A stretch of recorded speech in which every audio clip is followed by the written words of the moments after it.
Good day mga chings, another day, another blessing na sa tanong. So I want to share with you my simple tinulang manok. So da kapayas na ramin jud sa among gawas, ang tangad na arasad, ang kamunggay na arasad. So last lang gyud ang budget no, maka-budget jud ka, madiskarte lang gyud ta sa atong mga sudan-sudan. Inanira pagluto na mo, this is my own version of simple tinulang manok. So gipanghugasan na nato atong tangad, kamunggay, and of course ang atong manok ato sa nang hugasan og mga.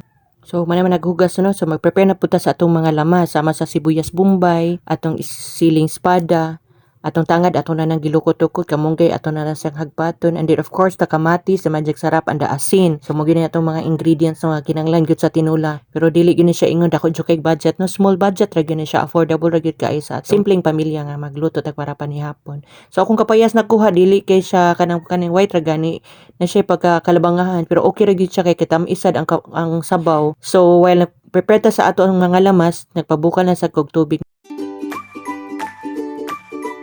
So while nabukan na itong tubig nga itong i-prepare no, ato na sana siya isunod ang atong manok. So ang ato i-include ang manok, ang atong tangad, of course na dateloy gi-apil, and then the sibuyas bombay.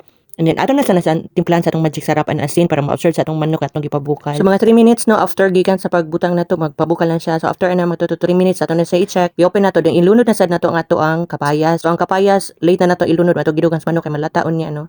So once i-check na sad nato pag okay natong kapayas, then ang kamatis day sunod nato, and then later i-check natong kapayas pag humok na sad siya, diyan na sad nato ibutang atong kamunggay. Last man jud natong kamunggay ibutang karon di sad na siya malata, mag-brown man gud siya, magpait. Then i-check sad nato atong kapayas pag humok na, pag okay na, so ready na siya. So inunod na sad nato, sunod ang atong siling espada, ready sad siya halang kayo no. So after the siling espada, puka lang isa, and then next na nato ato ang kamunggay. Last mo jud ang kamunggay no, para di gyud siya mopait. So this is a simple panihapon for a simple family, and this is a simple tinula nga affordable ra, budget ra gyud siya, budget enough ra gyud siya for the family. And this is it no, ready na atong tinulang manok, simple tinulang manok for a simple family. So thank you for watching and God bless.